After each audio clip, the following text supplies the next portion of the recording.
The house band's upbeat music thundered through the studio as bright lights flashed across the stage. But despite the noise, a strange tension hung in the air. The set of Jimmy Kimmel Live felt less like a comedy show and more like a court ready for trial. The cameras panned with swift precision as the voice of the announcer roared, "Please welcome the White House press secretary, Caroline Leavitt."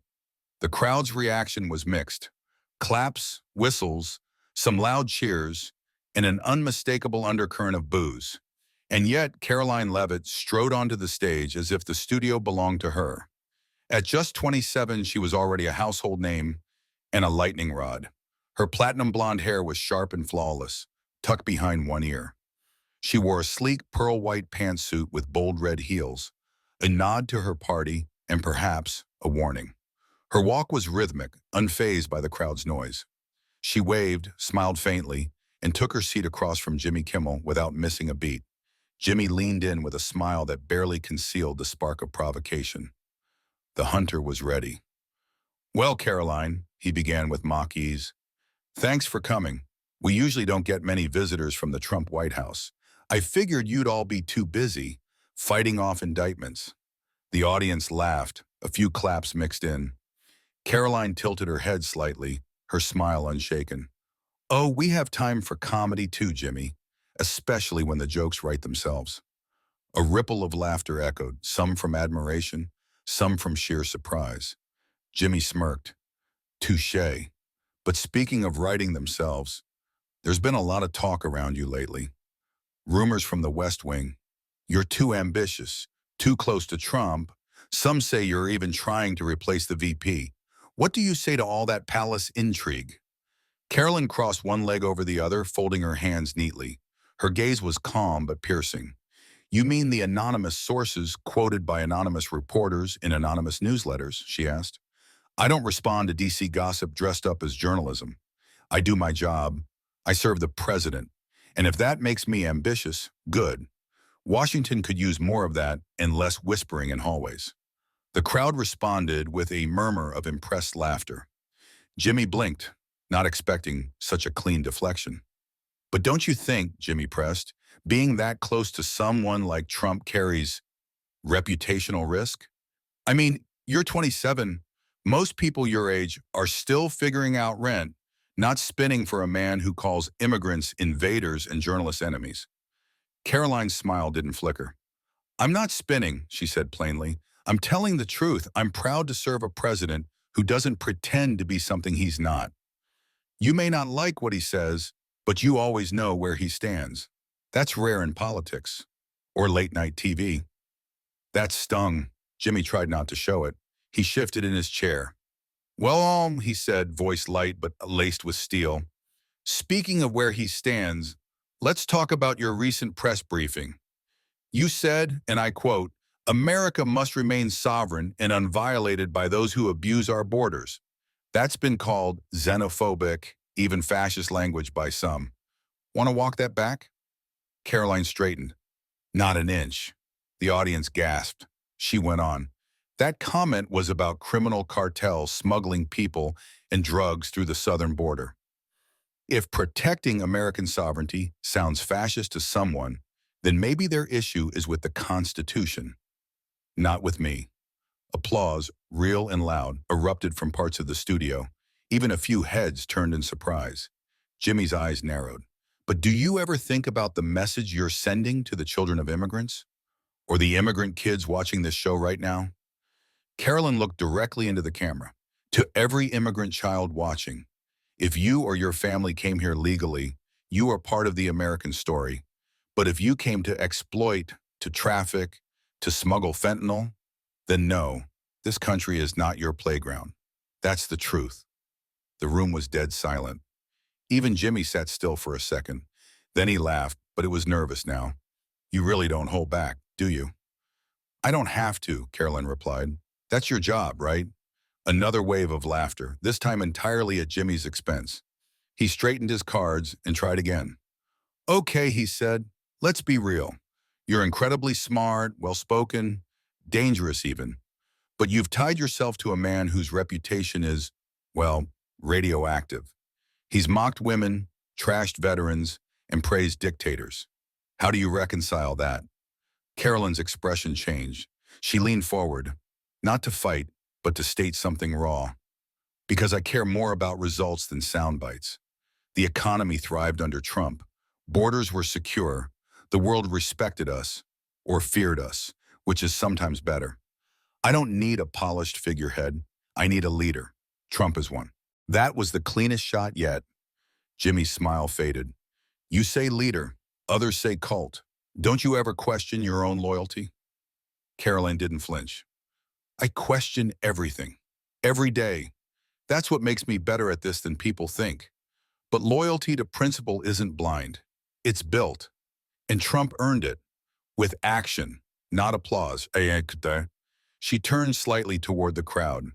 And by the way, Jimmy, Gen Z doesn't need you to tell us who to follow.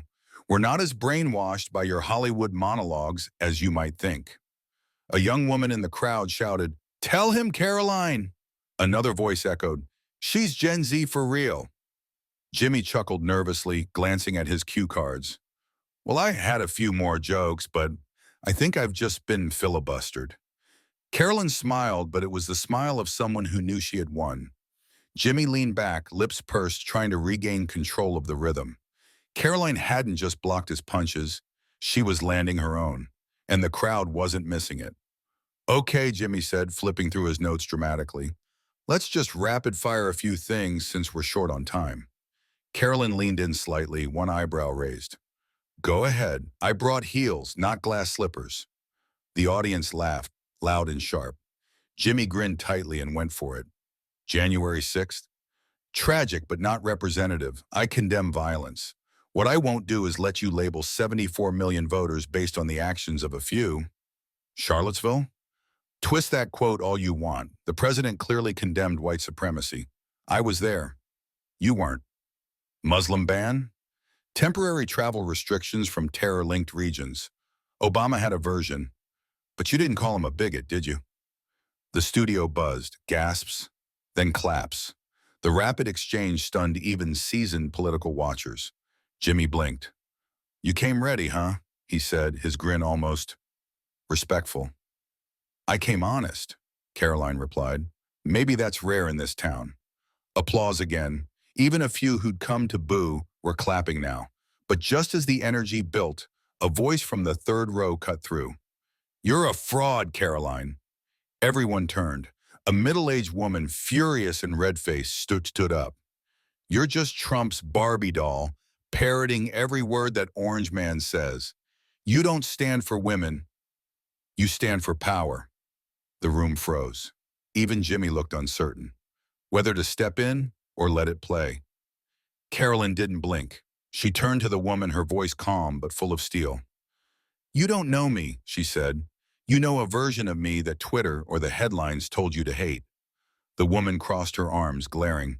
I know enough. No, Carolyn said, rising slightly in her chair.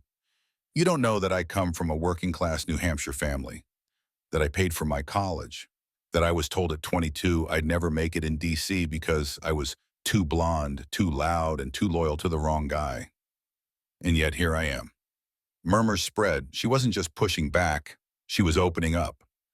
You want to talk about women? Let's talk. I work 18-hour days in a place that eats people alive. I've sat in rooms full of powerful men and refused to shrink myself. I get hate mail for my lipstick color. But I show up anyway. That's what I stand for. She paused, gaze locked on the heckler. So if you think I'm doing this for power, you're wrong. I'm doing it because I believe in something. And I'm sorry if that bothers you more than if I were just a pretty face reading a script. Silence. Then, applause. Long, building, thunderous applause. The woman sat down slowly, head slightly bowed. Even she seemed moved. Jimmy tapped the desk once, clearly shaken. Well, that was something, he said. You didn't just answer. You kind of silenced the room. Carolyn exhaled slowly, her expression softening for a moment. I'm not here to silence anyone, she said. I'm here to remind them they don't have to agree with me to hear me. Another cheer, this time louder than before. Jimmy leaned forward again, clearly recalibrating. Okay then, he said. Final question. And it's simple. If you could speak directly to every young woman watching tonight who's unsure what to believe in, what would you say? Caroline looked into the camera, her voice softer now, but just as firm. I'd say, don't wait for the world to validate you. Show up, speak up, even if they hate you for it. Because if you know who you are, truly, nothing they say can define you. A beat. Don't be liked. Be clear. The crowd erupted. Whistles, cheers, even a few people standing. Jimmy sat back, hands raised in mock surrender. I don't know if you won, he said, but you definitely walked out swinging. I didn't come to win, Carolyn replied. I came to tell the truth. The music rose. The cameras pulled back. And just like that, the moment was sealed. 20 minutes after the interview aired, social media exploded. On X, the top trend was #Leavitt unfiltered, #Jens breaks free, Jimmy roasted live clips of Caroline's line. You hold the mic, I hold the ground. Hit 300,000 views in under 15 minutes. TikTok flooded with reaction videos. She didn't just survive, she dominated. She dragged Jimmy and didn't break a sweat. This is what Gen Z leadership looks like. Even media outlets scrambled to catch up. CNN. Leavitt stuns in fiery exchange. Sharp but evasive on deeper Trump questions. Fox News. Caroline roars. Gen Z conservative destroys Kimmel in epic TV battle. The New York Times. A clash of generations. Kimmel versus Leavitt and the fight for political narrative. The Guardian, UK. U.S. Gen Z firebrand eviscerates late-night host. Is Leavitt the next Republican star? On Reddit, a thread on r/politics titled Leavitt versus Kimmel, who really won, hit 10K comments in 6 hours. One user wrote, you don't have to like her to admit she came prepared and didn't back down. She's not a puppet, she's a damn operator. Another replied, she's just Trump with better hair. Don't be fooled. Meanwhile, YouTube channels posted breakdowns like, Caroline's top 5 knockouts of Jimmy Kimmel. Did Kimmel just lose the culture war?